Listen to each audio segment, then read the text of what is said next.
जय हिंद। देखिए, जैसे कि बीजेपी के मैनिफेस्टो में ही लिखा था कि वो धारा 370 को हटाएगी, राम मंदिर बनाएगी, यूनिफॉर्म सिविल कोड लाएगी, ठीक है। तो इसके कुछ वादे जो है ऑलरेडी पूरे कर दिए जा चुके हैं, जिसमें कि प्रमुख आप लोगों को मालूम ही है कि धारा 370 जो है विगत हटाए कई साल हो गए।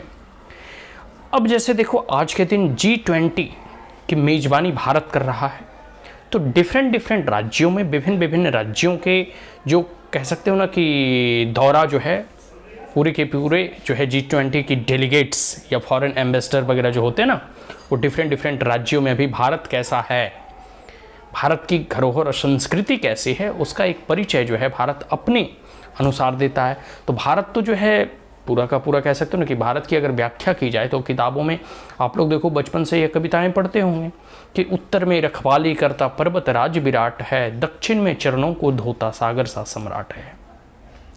तो जो भारत का परिचय है वो उत्तर से प्रारंभ होता है, हिमालय पर्वत से प्रारंभ होता है, हिंदकुश पर्वत से प्रारंभ होता है। जब आप लोग और प्राचीन अगर इतिहास को पढ़ोगे तो लिखा जाता ना कि आर्यवर्ते भरतखंडे, मतलब जो पूरा वैदिक मंत्र में है ये सब चीज़ें जो है। तो उत्तर में हिमालय और नीचे में जो चरण पखारता है वो भारतीय कह सकते हो समुद्र या फिर सागर जिसे कहते हैं, वो चरण पखारती हैं, जिसे हिंद महासागर भी कहते हैं। तो ये भारत की व्याख्या है। तो भारत अपने आप में कह सकते हो ना कि एक मिनी वर्ल्ड है, एक छोटा सा विश्व है, जिसमें कई बोलियाँ, कई जाति, कई धर्म के लोग जो है यहाँ निवास करते हैं। तो हर एक राज्य में अभी G20 के डेलीगेट्स जो हैं जाते हैं, उस राज्य में भ्रमण करते हैं, वहाँ देखते हैं और भारत की सांस्कृतिक धरोहर से उनका रूबरू होता है। ठीक अभी धारा 370 हटे कई साल हो गए। कश्मीर में आप देखोगे कि पहले जैसी स्थिति नहीं रही। पहले जिस प्रकार का डेली दंगा फसाद, टेररिस्ट अटैक या फिर कह सकते हो कि रोड़े और पत्थरबाजी किए जाते थे, वो सब अब जो है खत्म ही हो गया। वो सब जो है ना अब इतिहास के पन्नों में जिक्र हो गया, ठीक है। जो कह सकते हो ना पहले सेनाओं पे जो पत्थर मारे जाते थे, ये सब सारी की सारी अभी जो है एक कहानी बनकर रह चुकी है। अब जो है किसी में इतनी हिमाकत नहीं जो ऐसा कर सके। और साथ साथ लोगों को जो भड़काने वाले ग्रुप थे ना, जो भी लोगों को भड़काने वाला ग्रुप था या फिर जो कह सकते हो आप, मैं मतलब पाकिस्तान से मतलब होता था और सब यहाँ के जो वहाँ के लोकल लीडर वगैरह थे, ठीक है। तो वो सब ग्रुप जो है अब जो है अब दिमाग ठंडा हो गया, समझ में आ गया कि बीजेपी की सरकार है, मोदी सरकार है। और धारा 370 हटने के बाद बहुत सारे ऐसे नियमों में जो है परिवर्तन हुए, उसके बारे में हम यहाँ जो है डिटेल में डिस्कस करेंगे। लेकिन एक बात तो तय है कि इतनी शांति, समरसता, सामंजस्य अब वहाँ जो है स्थापित हो चुका है, जिससे आम पर्यटक तो जाते ही हैं घूमने के लिए, साथ साथ फॉरेन डेलीगेट्स भी अब वहाँ जा रहे हैं, फॉरेन एम्बेसडर भी वहाँ जा रहे हैं। और जो पाकिस्तान हमेशा यूएन में ये कहता है ना कि हो हल्ला हो, कह सकते हो हंगामा मचाता है यूनाइटेड नेशन में कि वहाँ जो है मानवाधिकारों का उल्लंघन हो रहा है, वहाँ जो है कश्मीरियों के साथ अनुचित व्यवहार किया जा रहा है। तो ये सब सारे फॉल्स एलिगेशन लगाए जाते हैं भारत के ऊपर, या भारत की छवि को बर्बाद करने के लिए पाकिस्तान और कह सकते हो ना कि अनदर फॉरेन नेशन की एक प्रोपेगेंडा होता है कि किस प्रकार से भारत की छवि को धूमिल किया जाए। लेकिन अब जैसे जैसे चीज़ें सामान्य हो रही हैं तो लोग वहाँ जा रहे हैं, पर्यटक की मात्रा भी कह सकते हो, नंबर ऑफ अगर टूरिस्ट देखो तो प्रीवियस ईयर से वो ग्रेजुअली धीरे धीरे बढ़ ही रहे हैं। फिर और सारी स्थिति है, और सारी बहुत सारी चीज़ें हैं, चाहे ट्रेड हो गया, बिजनेस हो गया, कॉमर्स हो गया, कह सकते हो कि, और फिर बहुत सारे ऐसे चीज़ें हैं जो अब अगर आप वहाँ विजिट करोगे देखोगे तो धीरे धीरे जो है चीज़ें सामान्य स्तर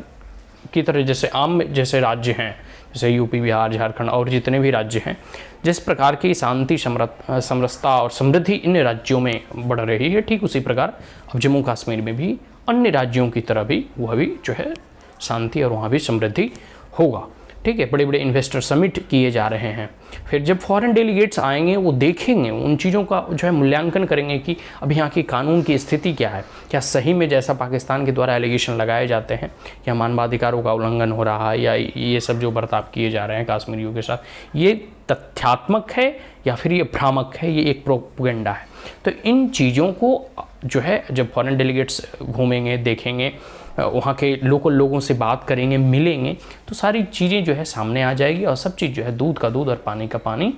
हो जाएगा। तो मेरे अनुसार से अब तक की सरकारों के अंदर इतनी हिमाकत नहीं थी, इतनी हिम्मत नहीं थी कि वो धारा 370 को छेड़ भी सके। लेकिन जैसा बीजेपी के मैनिफेस्टो में ही लिखा था कि हम धारा 370 को हटाएंगे, उन्होंने हटाया। अब हटाने का परिणाम यह हुआ कि कश्मीर जो है कह सकते हो में पहले समय की अपेक्षाकृत अधिक शांति है, अधिक जो है वहाँ पीस है, और जहाँ अधिक पीस होगा तो वहाँ प्रॉस्पेरिटी भी अधिक होगी, लोगों को रोज़गार अधिक मिलेगा, लोग इन्वेस्टमेंट करेंगे। जैसे कश्मीर है, कश्मीर में मतलब कह सकते हो ना कि बर्फ़ वगैरह अधिक होते हैं, वहाँ का प्राकृतिक जो नेचुरल ब्यूटी है वो अपने आप में दर्शनीय है, ठीक है।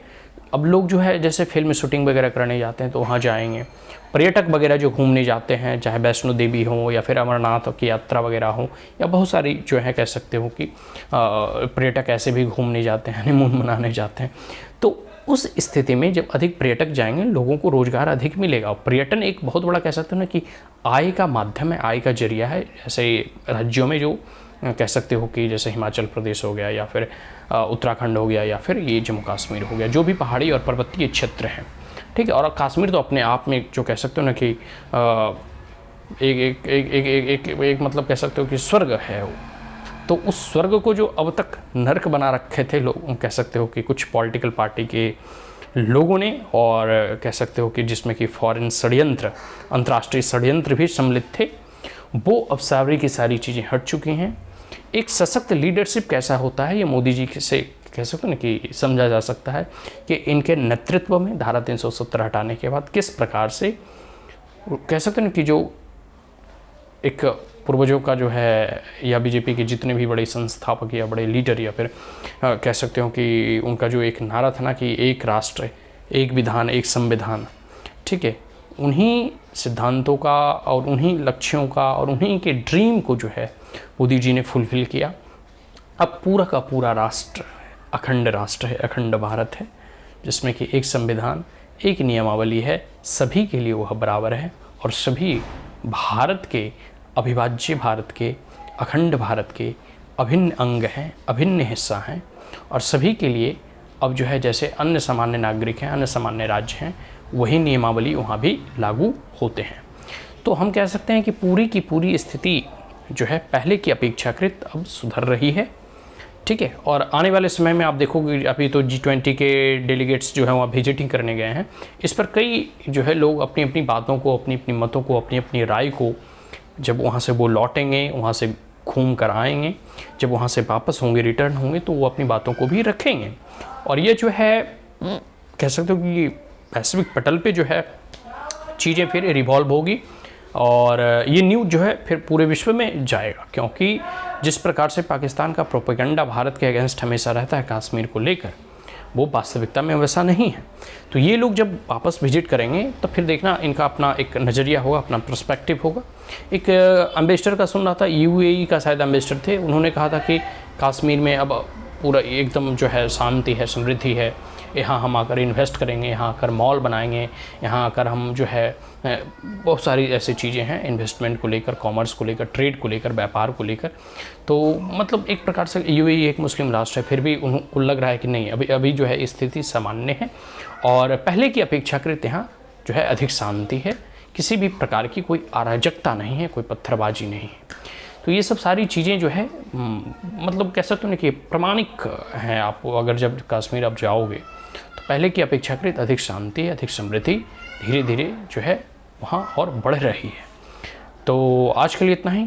अब आने वाले समय में जो भी इस इशू को लेकर, ठीक है, जितनी ही कह सकते हो कि खास करके जो विपक्षी के लीडर्स हैं, ठीक है, चाहे जितनी ही क्रिटिसाइज़ कर ले, या फिर कह सकते हो कि पाकिस्तान कितना ही प्रोपेगेंडा क्यों ना फैला ले, लेकिन कश्मीर भारत का अविभाज्य अंग था, है और रहेगा। और साथ साथ जो अभी POK है ना, पाकिस्तान ऑक्युपाइड जम्मू एंड कश्मीर, गिलगिट और बल्टिस्तान, वो अभी भारत और मोदी जी के नेतृत्व में कभी ना कभी जो उसकी भी प्लानिंग हो रही है, और वह भी जो है कह सकते हो ना कि मोदी जी कभी हनुमान जी की तरह उड़ कर जाएंगे और बोलेंगे 8 बजे वहाँ समाचार में, मतलब होता है ना, प्रेस कॉन्फ्रेंस करेंगे सामने आकर बोलेंगे कि पीओके, गिलगिट बल्टिस्तान रात 12 बजे के बाद भारत का अविभाज्य और अभिन्न हिस्सों में सम्मिलित कर लिया गया है। So that's all, thank you, जय हिंद।